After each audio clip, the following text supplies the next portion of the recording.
शिव महापुराण की कथा कहती है, जब भगवान शंकर के तेज पुंज से षडानंद कार्तिकेय जी का जन्म मां गंगा की जल से हो रहा है। गंगा मैया 6 पुत्रों को कैसे पालती, तो संतों की धर्म पत्नियों को उन्होंने बुला लिया।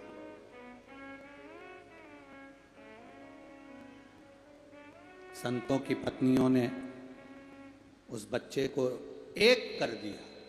मुख 6 थे, बालक एक था, इसलिए उनका कृतिकाओं ने उस बालक को एक करा था, इसलिए उसका नाम कार्तिकेय पड़ा। एक तारकासुर नाम का असुर था, बड़ा बड़ा विकराल।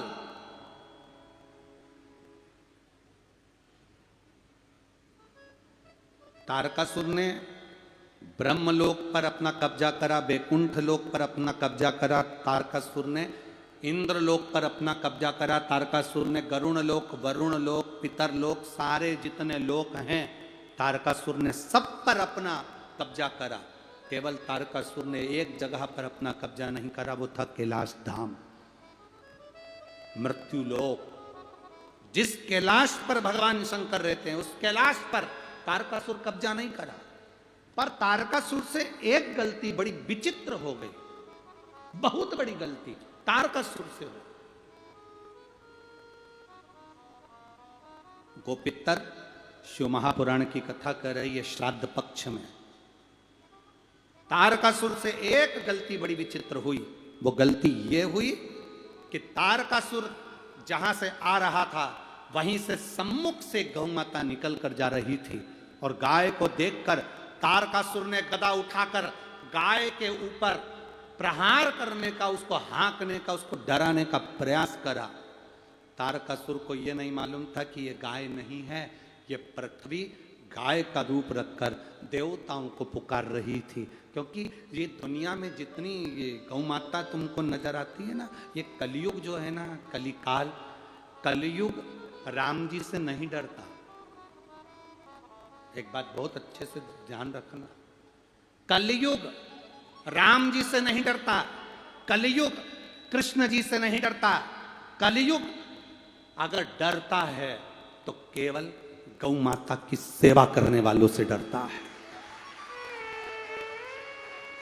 कलयुग अगर डरता है तो गौ माता की सेवा करने वालों से डरता है।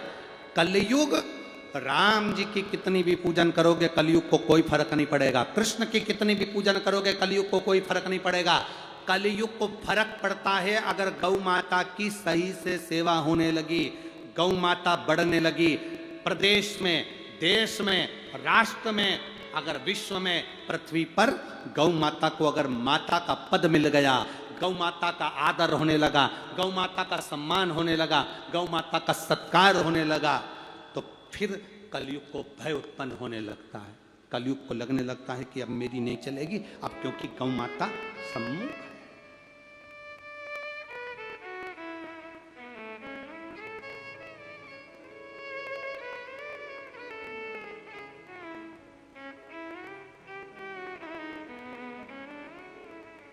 गौ माता की साक्षी है।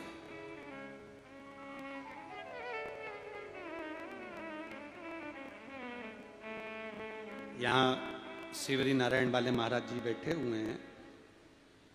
आपके यहाँ जब हम शिवरी नारायण जब गए थे और आपके यहाँ जब दर्शन के लिए, महाप्रसाद के लिए जब पहुँचे थे, तो वहाँ गौ माता का जो दर्शन, आदि कादि गौ सेवाएं जो दर्शन करी, बहुत सुंदर भाव, बहुत बहुत साधुवाद है।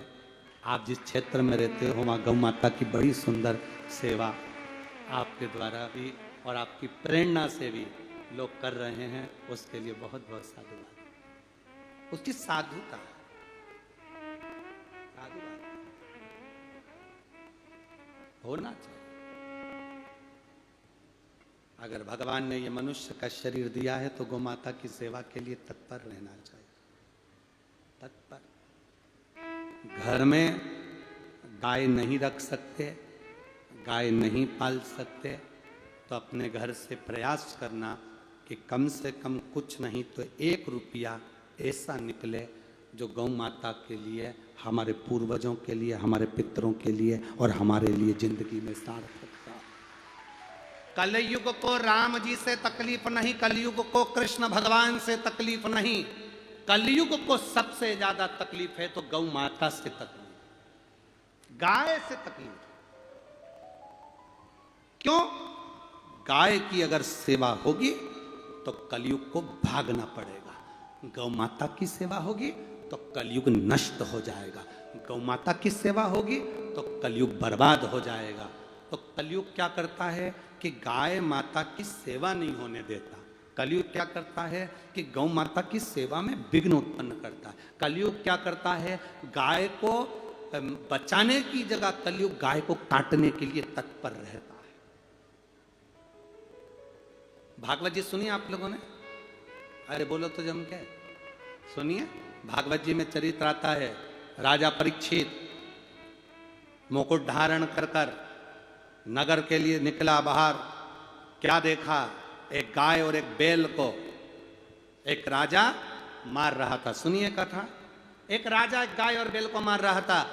पूछा तुम कौन हो? वो कहता है मेरा नाम धर्म है। धर्म? बैल? हाँ, तुम्हारे तो 4 चरण होते थे, तुम एक पांव पे खड़े हो, मेरे 3 चरण काट दिए, एक बचा, कलयुग बचा। गौ माता को देखा, तू कौन है? गाय कहती मैं पृथ्वी। तो तू रो क्यों रही है? ये कलयुग मुझे मार रहा, ये कलयुग मुझे नष्ट कर रहा। राजा ने कलयुग के ऊपर प्रहार करा। कलयुग के ऊपर प्रहार करा तो कलयुग ने देखा कि ये गाय मेरी निंदा करी है, इसको छोड़ूंगा नहीं। आप में से कई लोग ऐसे हैं, अगर कोई तुम्हारी बुराई करता है, तुम्हें गाली दे देता है, तुम्हें अपशब्द कर देता है, शादी में, ब्याह में, फंक्शन में कोई तुम्हारा अपमान कर देता है, तो तुम भी कह देते हो देख लिया ना इसको तो मैं निपटा कर मानूंगा, इसको तो छोड़ने वाला नहीं। बोलो सही है कि गलत? कलयुग ने भी ये अपना लिया, कलयुग ने ये सोच लिया इस गौ माता को मैं कलयुग में अच्छे से रहने नहीं दूंगा, दर बतर भटकाऊंगा इसको।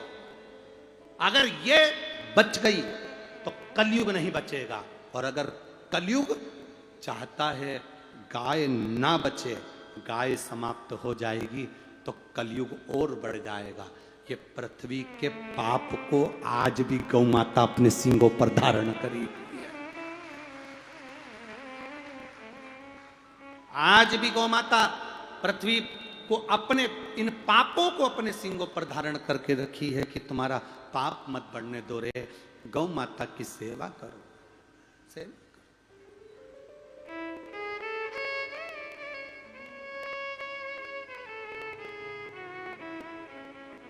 जितना बन सकता है उतना करो। अपने बच्चों को भी प्रेरणा दो, गाय के प्रति जागरूक हो।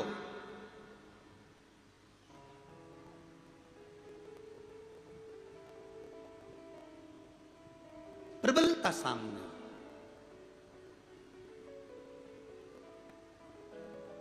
कलयुग की आंखों में गाय माता खटकती है, गौ माता खटकती है। कलयुग जिसके माथे पर पाप चढ़ा होता है, जिसके माथे पर बहुत पाप अधर्म चढ़ा होता है, उसको गाय अच्छी नहीं लगती, गाय खटकती है।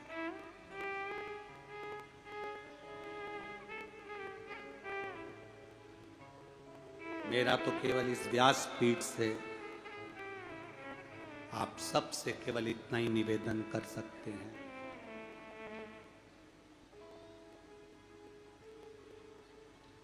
आप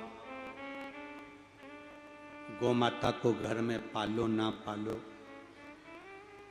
पर इतना जरूर रखना, अपने दिल में गौ माता के प्रति इज्जत जरूर रखना, सम्मान रखना, जिससे गौ माता सुरक्षित रह सके। आज गौशालाओं में गौ माताओं का आदर हो रहा है, सम्मान हो रहा है, सत्कार हो रहा है, पर निवेदन कई गौशाला ऐसी हैं जिनमें गाय भूखी भी रहती है। धन आता है, कहां जाता है मालूम नहीं पड़ता। प्रयास करो, प्रयास।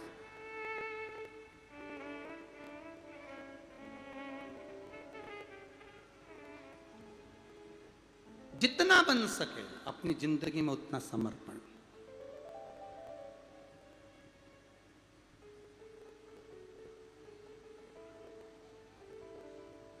जितना बन सके उतना समर्पण अपनी जिंदगी में करते जाओ।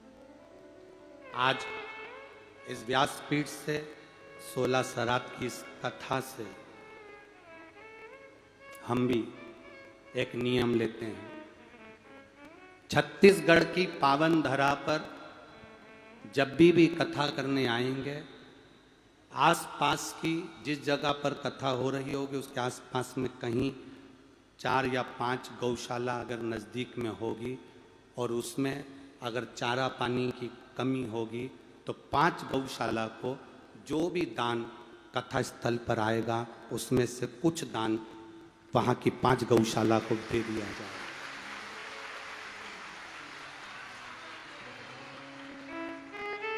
जिससे उस गौशाला के अंदर गौ माता प्रेम से पा सके।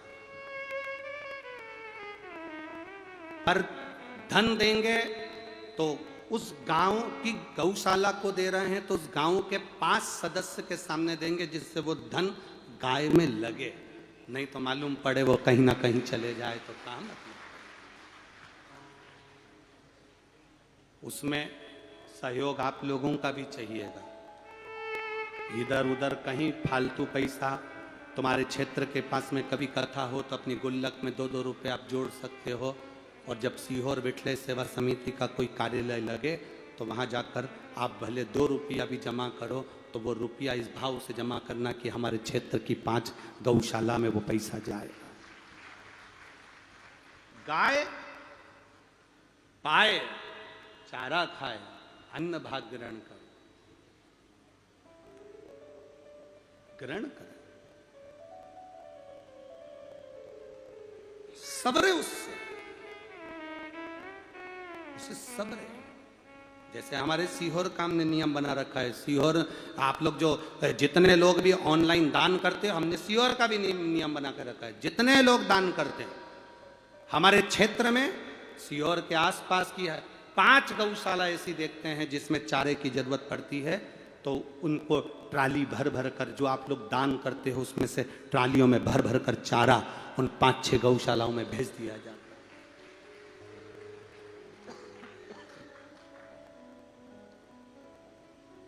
सेवा में तल्लीनता और हर चीज का दिखावा हो, यह श्रेष्ठता नहीं, दिल से भी किया जाए। और हमारे बीच में तो यहाँ श्री नारायण वाले महाराज जी बैठे हुए हैं, साईं धाम वाले महाराज जी बैठे हुए हैं। इन लोगों को हम लोग बस निवेदन करेंगे कि बाबा अगर कृपा करे और बाबा की ऐसी करुणा हो और आप लोगों के जीवन में भी अगर कहीं ऐसा पल आए और बाबा आपको इस आनंद तक पहुँचाए, तो आप भी गौ माता के लिए सही समर्पण भाव अपनी जिंदगी में धारण करते रहें और लुटाते। ये भाव अपने भीतर होना चाहिए, ये एक आनंद अपने भीतर, ये भक्ति अपने भीतर। बोल बम का नारा है, बाबा एक सहारा है। आपके धन का सदुपयोग होना चाहिए। गलत जगह पर धन जाए ऐसी जगह बिल्कुल मत दो। जहां लगता है अच्छी जगह है वहां दो, पहुंचे। महाराज, एक नचिकेता की कथा आप लोगों ने सुनी होगी। 7 साल का था नचिकेता, केवल 7 वर्ष का नचिकेता। उसके पिताजी ने यज्ञ रखा। युवराज नचिकेता 7 साल का इकलौता लड़का, पिताजी ने यज्ञ रखा, बड़ा राजसु यज्ञ रखा। और यज्ञ होने के बाद पिताजी ने दान देना प्रारंभ करा। यज्ञ के बाद दान देना जरूरी है, बहुत जरूरी है।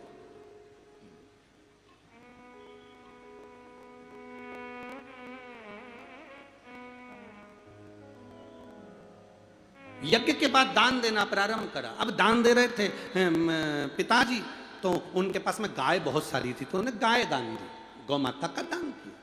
अब गौ माता का दान किया तो गाय का दान दिया, तो नचिकेता ने देखा कि मेरे पिताजी गाय दान कर रहे हैं। पिताजी के पास नचिकेता पहुंचे, पिताजी से पूछा, पिताजी आप क्या कर रहे हो? पिताजी ने कहा, बेटा अपने यज्ञ कराए ना, राजसु यज्ञ जो हुआ है तो गौ माता का दान दे रहा, गाय का दान दे रहा, गाय का दान दे रहा है। हाँ, तो नचिकेता ने कहा, पिताजी आप गाय का दान तो दे रहे हो, पर बात ऐसी है पिताजी कि आप जितनी भी गाय दान में दे रहे हो वो सारी की सारी बूढ़ी, जो दूध नहीं देती, केवल हड्डी का ढांचा हो रही है, शरीर में मांस ही नहीं है, दुर्बल, बीमार, बूढ़ी। नचिकेता ने कहा, पिताजी ऐसी गाय तुम दान दे रहे हो? राजा ने कहा नचिकेता से, तुम मेरे बेटे हो, तुम मुझे ज्ञान मत दो। बेटा, मैं ये सब दान देने के बाद में अब मैं राज सिंहासन पर नहीं बैठूंगा, अब मैं संत बन जाऊंगा, मैं साधु, मैं सन्यासी बन जाऊंगा। तो मैं चाहता हूं अच्छी अच्छी गाय तेरे पास में रह जाए। अगर तेरे पास में अगर बेकार गाय रह जाएंगी, जो दूध नहीं देती, ऐसी गाय रह जाएगी, तो तू बाद में हमको कोसेगा कि मेरे पिताजी ने मुझको कैसी गाय दी। नचिकेता ने कहा, पिताजी सन्यास लेने जा रहे हो और अभी भी तुम्हारे अंदर मोह फंसा हुआ है कि अच्छी गाय बेटे को दे दूं और बेकार गाय का दान कर दूं। ये मोह, ये आसक्ति तुम्हारे भीतर फंसी हुई है। ये मोह, ये आसक्ति तुम्हारे अंदर फंसी हुई है।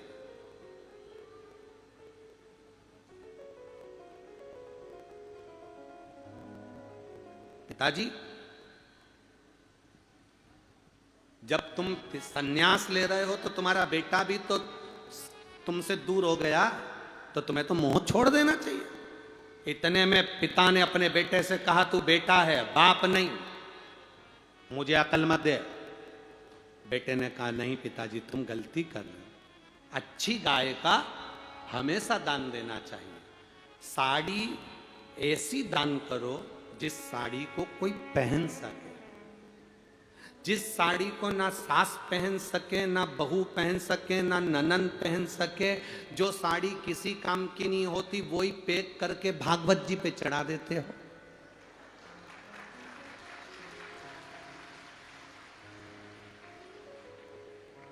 जब तुम साड़ी पहन नहीं रहे हो, इतनी हल्की है, तुम्हारी बहू साड़ी नहीं पहन रही, इतनी बेकार है, तुम्हारी बेटी साड़ी नहीं पहन रही, इतनी बेकार है, तो क्या पंडित जी की पत्नी पहन लेगी?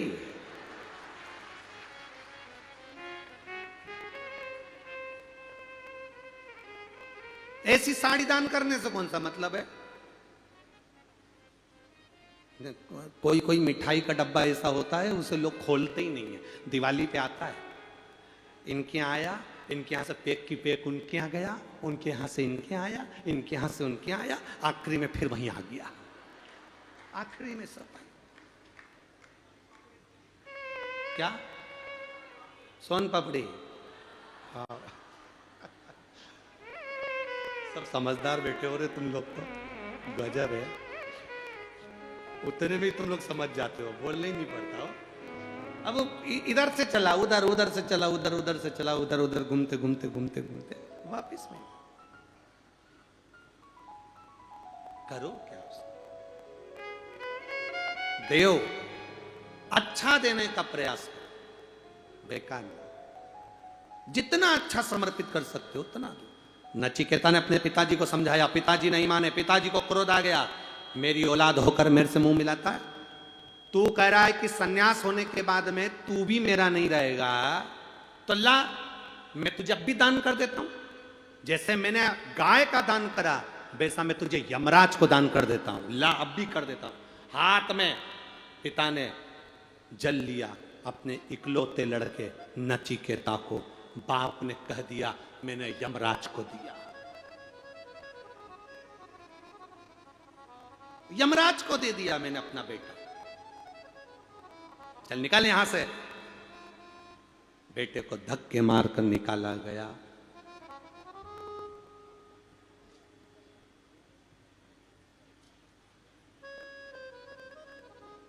धक्के मार,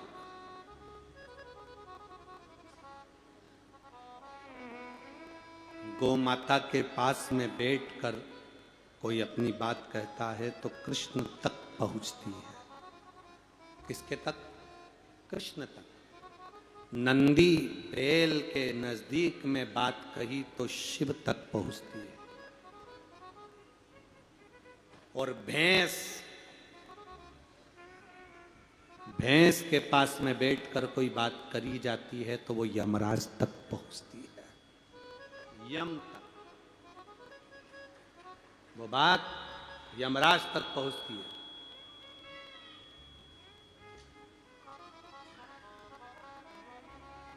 नचिकेता कोई भैंस के तबेले में, भैंस के पास में बांध दिया गया। यमराज आएगा, लेकर जाएगा। 5 दिन नचिकेता ने ना कुछ खाया ना पिया। 7 साल का बेटा नचिकेता आखिरी में यमराज को दान दिया था तो यमराज आ गया। यमराज आया, नचिकेता को यमराज ने देखकर कहा, यमराज बोले नचिकेता तुम मुझे पहचान? नचिकेता बिल्कुल पहचान। मेरी माँ बचपन में कहानी सुनाती थी, बड़ा विकराल स्वरूप, बड़ा